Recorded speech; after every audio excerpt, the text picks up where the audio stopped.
दोस्तों प्रणाम। एक बार पुनः से कवि संतोष चैनल पर आप सभी देशवासियों का हार्दिक स्वागत बंदन। मैं संतोष आज आजमगढ़ में उपस्थित हूँ। रानी थाना रानी की सराय लगता है, गांव सिमरहा गांव में हम खड़े हैं। एक दुखद घटना है। वो घटना ये है कि आप अनिल जी हमारे बीच में हैं और इधर बाबू जी हैं मोहनलाल जी। आपकी बहू थी, उसकी तबीयत खराब होती है, आप प्रदेश रहते हैं और यही बगल में आयुष हॉस्पिटल डॉक्टर संतोष ठठेरा के यहाँ दिखाते हैं तो पता चला कि पथरी है। जब पथरी के ऑपरेशन की बात चलती तो ठठेरा जी ने एक जिम्मा लिया कि 12,000 रुपये आप मुझे देंगे, आपका ऑपरेशन करेंगे और बहू ठीक हो जाएगी। पित्त की थैली में पथरी, बहुत नॉर्मली ऑपरेशन है, कोई दिक्कत नहीं है। फिर आपने आपको फ़ोन किया, बताया, 12,000 रुपये की व्यवस्था की गई और संतोष ठठेरा के यहाँ शीला को भर्ती कराया गया। संतोष ठठेरा को जानकारी कम थी, गलत तरीके से ऑपरेशन किया और वो ऑपरेशन धीरे धीरे कैंसर में बदल गया, पस आने लग गया। इसके बाद उनकी डेथ हो जाती है 9 मई 2025 को। अब जब मौत हो जाती है तो आयुष हॉस्पिटल गलती करता है। अपनी गलती को महसूस करते हुए एक पंचायत यहाँ होती है और संतोष ठठेरा डॉक्टर साहब को बुलाया जाता है। इसके बीच में जब जब उनकी तबीयत खराब हो, जब सीरियस हुई थी तो संतोष ठठेरा जी ने क्या कृत्य किया था, कहाँ कहाँ आपका साथ दिया था, आइए इस पूरे मुद्दे पर बातचीत करने के लिए उनके हस्बैंड मेरे साथ हैं। अनिल जी, जब आपकी पत्नी की तबीयत संतोष ठठेरा के यहाँ ऑपरेशन के बाद से निकाला गया और घर आने के बाद बिगड़ी, उसमें से पस आने लग गया, ठठेरा से फिर आपने संपर्क बनाया तो डॉक्टर संतोष ठठेरा ने क्या कहा? हमसे सर वो रमा हॉस्पिटल में संतोष ठठेरा जो मिले थे तो उनसे मैंने पूछा कि यहाँ पे जब आपके यहाँ ये मरीज नहीं ठीक हुई हमारी घरवाली, तो इसने रमा हॉस्पिटल में भर्ती करवा दिया। तो भर्ती करवा के इसने बोला कि यहाँ पे ठीक हो जाएगी। फिर मैंने डॉक्टर के यहाँ रिपोर्ट एमआरआई सारी करवाए थे। फिर डॉक्टर ने 2 दिन के बाद उसने एमआरआई को देखा डॉक्टर, फिर उसके बाद मुझसे कह रहा है कि उनको तो कैंसर हो गया है। तो मैंने कहा कैसे कैंसर हो जाएगा? तो कह रहा है कि वो ऐसा है कि ऑपरेशन करने के बाद उसको कैंसर डॉक्टर को नहीं दिखा लेकिन उसके बाद हो गया। तो मैंने कहा ये ऐसे कैसे कैंसर हो जाएगा? वो ऑपरेशन किया था, उससे मवाद बनी थी, इन्फेक्शन हुआ अंदर पेट में।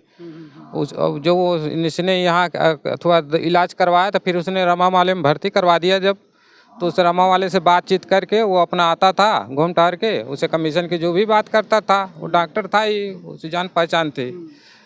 अब हम तो देखते थे, फिर उसमें से हम निकाल लिए डॉक्टर से कह के कि तुम रोज़ पैसे बना रहे हो, इतना इतना पैसे आ रहा है, ऑपरेशन तो कुछ कर नहीं रहे हो, कोई इलाज तो सही चल नहीं रहा, कह रहे हो कैंसर है तो किस चीज़ का आप इलाज कर रहे हो?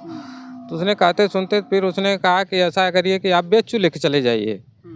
तो मैंने कहा मेरे पास पैसे तो नहीं है बेचू ले जाने के लिए, रुकिए मैं पहले अपने घर ले जाऊंगा, मेरे छोटे छोटे बच्चे हैं, वो हमारी घरवाली देखने के लिए कह रही है कि मैं अपने बच्चे से मैं मिलूंगी, मुझे घर ले चलिए, यहाँ से निकाल ले चलिए मुझे।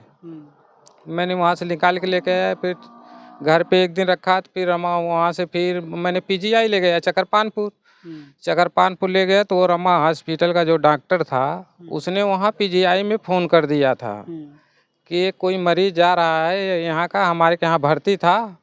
तो पीजीआई वाला डॉक्टर कह रहा है कि रमा वाला मेरे पास फ़ोन किया था। मैंने कहा सर आपके पास कैसे वो फ़ोन कर दिया? तो कह रहा नहीं मेरे पास वो फ़ोन किया था, मुझे मालूम है। कहाँ से लेके आए हो, अब कब वहाँ से निकाले थे? मैंने कहा सर मैं तो इतनी तारीख को निकाला था यहाँ से। तो कहाँ थे? तो मैंने कहा घर पे ले गया था बच्चों को दिखाने के लिए, मैं अकेला हूँ अब दौड़ रहा हूँ। तो मैंने बाप मतारी से मिलवाया था। वही संतोष ठठेरा फिर आपके साथ साथ लगा रहा इसमें, इन सारी क्रियाओं में लगा रहा? नहीं लगा रहा। साथ कब छोड़ा हॉस्पिटल से? वो रमा हॉस्पिटल से हमारे पिताजी थे जब तक था वो, जब हम आ गए 2 तारीख को तो वो वहाँ से पीछा छोड़ा के भाग लिया। फिर पत्नी को आपने पीजीआई में जब एडमिट किया तो पीजीआई में क्या डॉक्टर साहब ने देख करके क्या बताया आपको? डॉक्टर साहब ने इसने यहाँ से लिखवा दिया था कि उनको ऑपरेशन वो कैंसर है, ये रमा वाला ने लिख दिया था उस अथवा पेपर। पीजीआई ने फिर उसी बात को दोहरा दिया। उसी बात को वो दोहरा के कह रहा हमारे पास तो देखो कोई इलाज है नहीं, आप ऐसा करिए कि आप बोतल हम टांग देते हैं, चढ़ता रहेगा, कोई फ़ायदा तो होगा नहीं इनको। न उसने कोई हाथ लगाया वो पीजीआई का डॉक्टर ने, उसने बस पट्टी उट्टी भी नहीं बदला, खाली बस वो दर्द की दवा दे के चलाता रहा, बोतल टांग देता था, चढ़ता था, दर्द कम हो जाती थी। और तो खाती पीती तो थी नहीं वो। फिर उसके बाद मैंने जब कर लिया, परेशान हो गया, तो फिर मैंने लेके चला आया घर अपने घर से। फिर मैं बनारस लेके गया, बनारस संतोष ठठेरा भी बनारस गया था आपके साथ? संतोष ठठेरा, फिर उसके बाद मैंने फ़ोन करके बुलवाया उसको, फिर वो आया, तो फिर बनारस आया तो ये हमारे पिताजी से बातचीत किया था जो, फिर उसने ले गया तो कह रहा है चाचा मैं ले चलता हूँ, एक बनारस में अस्पताल है वहाँ बढ़िया है, हो सकता है इलाज हो जाएगा सही। किस हॉस्पिटल में एडमिट कराया था बनारस में? सर वो तो मुझे याद नहीं है। कौन सा हॉस्पिटल था बाबा बनारस में? अच्छा, याद नहीं है। आइए, बहरहाल यहाँ से बनारस BHU ले जा करके, यानी बनारस किसी प्राइवेट हॉस्पिटल में भर्ती करते हैं, उसका पूरा कागज पत्र भी है।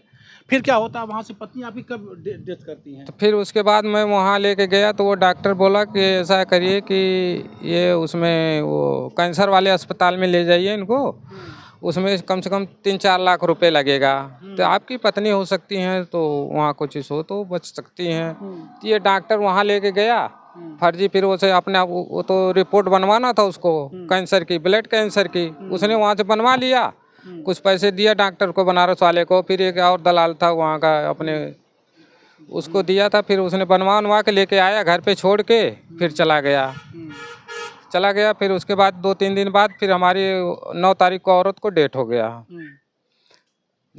फिर उसके बाद वो डॉक्टर आया नहीं, गाड़ी उड़ी छोड़ के 20,000 रुपये देने के लिए बोला था, पैसा नहीं दिया? पैसा भी नहीं दिया। यानी जब आपकी पत्नी की डेथ होती है, आप लाश यहाँ है मान लीजिए, गांव के लोग बैठे हैं, संतोष ठठेरा यहाँ आया था? यहाँ पे आया था वो संतोष ठठेरा, मैंने बुलाया था उसको, अभी 2 मिनट बाद उसको मैंने अपनी औरत को सुई दिलवाया, उसके बाद 2 ही मिनट बाद वो मैंने कहा कि दर्द हो रही है, उसको बुलाओ डॉक्टर को, डॉक्टर आया, सुई हुई लगाया, फिर उसके बाद चला गया, औरत तुरंत उसके बाद ख़त्म हो गई मेरी। वो जो इंजेक्शन डॉक्टर ने लगाया था संतोष ठठेरा ने, वो खुद अपनी तरफ से लगाया था या BHU ने दिया था? वो बनारस वाले डॉक्टर ने ही दिया था, तो फिर इसने बोला कि वो तो डॉक्टर दिया है ठठेर वो इंजेक्शन, मैं अपनी तरफ से लगा रहा हूँ, इंजेक्शन लगाओगे तो खराबी करेगी ज़्यादा। तो मैंने कहा दर्द उसको बहुत तेज। अभी जब आपकी पत्नी की डेथ हो गई तो फिर डॉक्टर संतोष ठठेरा यहाँ आते हैं, उनको बुलाया जाता है, फिर पंचायत ने क्या किया? ये 5 लाख रुपए का जुर्माना उन पर लगाया? 5 लाख का जुर्माना लगाया था, मैंने कहा 5 लाख रुपये मुझे दे दो, तो उसने चेक काट दिया था, चेक को काट के ले आया और 20,000 नकद देने वाला था। जब पैसा मांगते हो तो क्या बोलता है वो कह रहा है मैंने कोई चेक नहीं दिया हूँ। अच्छा। ये ज़बरदस्ती किए हैं लोग। अच्छा, वीडियो भी बना करके दिया आपको? हाँ, वीडियो भी दिया हमें बना करके। अच्छा।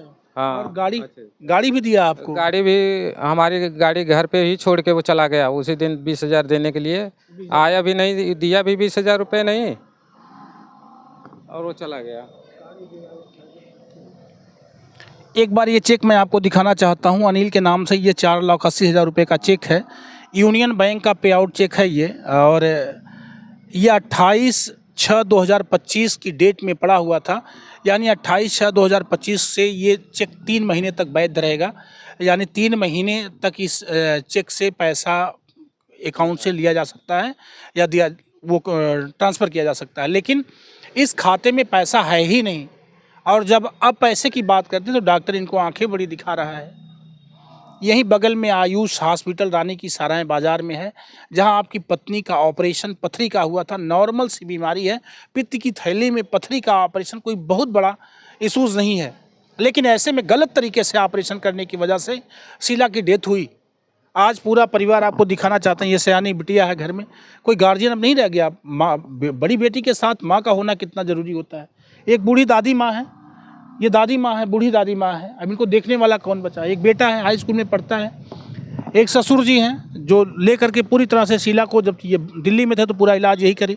एक छोटा सा बेटा है, इसको पता ही नहीं, मैं पिछली वीडियो में पूछ रहा था, ये हंस रहा था, बोला मम्मी मर गई। बच्चे को पता नहीं कि मर जाने का कितना बड़ा दर्द होता है। ऐसा छोटा सा अबोध बच्चा भी आपकी गोद से छूट के बिछड़ गया। ऐसे में डॉक्टर संतोष ठठेरा आप पूरी तरह से इस परिवार पर दबाव बनाना चाहते हैं। जब ये लोग थाना रानी की सराय पहुंचे हैं अपने FIR को लिखवाने के लिए, वहां से कुछ न्याय चाहा आपने, तो रानी की सराय ने हाथ खड़ा कर दिया। फिर आपने एक एप्लीकेशन DM साहब को दिया है, आपने एक एप्लीकेशन SP साहब को दिया है। सीधे आपके दोनों एप्लीकेशन में देखिए लिखा हुआ है कि सेवा में वरिष्ठ पुलिस अधीक्षक महोदय आजमगढ़, और इसने नहीं, फिर इसमें भी लिखा गया कि श्रीमान जिलाधिकारी महोदय आजमगढ़। ये दोनों में सिर्फ न्याय की मांग करने के लिए सिर्फ और सिर्फ जो है अनिल जी अब दर की भटक रहे हैं, दर की ठोकरें खा रहे हैं। और ये 4,80,000 रुपए की मांग जब संतोष ठठेरा से करते हैं तो पूरी तरह से संतोष ठठेरा अब आप पर एक दबाव बना रहा है। और इतने नहीं, अपनी बाइक 20,000 रुपया देने को कह करके यहीं खड़ा किया था। जिस दिन शीला की डेथ हुई थी उसने कहा आप क्रियाक्रम करिए, हम तुरंत आपको 20,000 रुपया दे देते हैं, जलाने का वो काम करने का दे देते हैं, बाकी 4,80,000 बिटिया की शादी के लिए और परिवार के हेल्प के लिए हम दे देंगे। ऐसे में पूरा परिवार अब तो धमकाता है, अब आंखें दिखाता, धमकी देता, क्यों धमकी देता है? धमकी देता है, कहता है कि जाओ ले लो, अब हम तो नहीं देते कोई पैसे। ये बोला ये चेक मैंने दिया ही नहीं आपको। हाँ, कह रहा है ये चेक मैंने नहीं दिया। जी, अभी ये झूठ बोलता है। ये चेक भी उसकी साइन, उसके दस्तखत, उसके बैंक अकाउंट नंबर, ये प्रिंटेड उसका नाम लिखा है संतोष ठठेरा सन ऑफ जगदीश ठठेरा, ठठेर, ये लिखा हुआ है। और एक वीडियो बना करके दिया है 40 सेकंड की। ये रानी का पोखरा के घर है, रानी सराय में। तो ये उसका घर कहाँ है? रानी सराय बाजार में है, रानी के पोखरा के यहाँ घर है वो जी। और ये जगन्नाथ सराय गांव के बगल में ही दुकान कर रखा है जी। आयुष नाम है उसका, आयुष के नाम से चलाता है। आयुष के नाम से वो हॉस्पिटल चला रहा है। तो मैं चाहूँगा कि उसके हॉस्पिटल की जांच करी जाए। अगर मेरी आवाज़ उच्च अधिकारियों तक, आजमगढ़ के उच्च अधिकारियों तक पहुंच रही है, किसी कुशल समाज सेवी के पास पहुंचे, तो आप लोगों से निवेदन करते हैं कि आयुष हॉस्पिटल रानी के सराय की जांच करी जाए, उसके कागजात देखे जाएं, उसकी एजुकेशन देखी जाए, उसकी शिक्षा देखी जाए, क्या ऑपरेशन करने की अथॉरिटी उसको है? उसने एक हंसता खेलता सा परिवार उजाड़ के रख दिया है और परिणाम ये सब आपके सामने है। इसमें मैं जिला अधिकारी महोदय से निवेदन करूंगा, सीएमओ महोदय से निवेदन करूंगा कि मेरी ये वीडियो अगर आपके कानों तक पहुंच रही है, आपने पूरे मंजर को देख सुन लिया है, तो लगभग 5 महीना 4 महीना, मई से लेकर के मई, जून, जुलाई, अगस्त, सितंबर, जुलाई, ये 4 महीना हो गया, 3-4 महीना हो गया, अभी तक कोई भी कार्रवाई नहीं हुई है, कुछ न्याय नहीं मिला है। जब भी आप थाने जाते हैं तो आपकी सुनवाई नहीं होती है। एक निवेदन मैं आजमगढ़ से और उत्तर प्रदेश शासन से करना चाहूँगा कि आप लोग प्लीज़ अनिल जी की हेल्प करें, मदद करें। ऐसे गरीबों की आवाज़ बन करके कवि संतोष चैनल हमेशा आपके बीच में खड़ा रहेगा। मैं संतोष, मेरे साथ कैमरामैन विशाल दुबे। जल्दी से मिलूंगा अगली वीडियो में। धन्यवाद।